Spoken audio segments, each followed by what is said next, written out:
Bago sa saksi, lilimitahan muna ng Philippine General Hospital ang pagtanggap ng mga pasyente sa kanilang emergency room.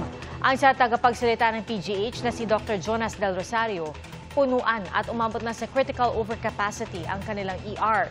Kinukulang na rin daw sila ng mga oxygen port dahil sa dami ng pasyente. At dahil dyan, kaya ipinatutupad nila ang code triage. Ibig sabihin, mga acute life-threatening emergency lang muna ang kanilang tatanggapin. Ang Health Department, nakipag-usap na raw sa PGH para sa DOH hospitals muna ilipat ang iba nilang mga pasyente.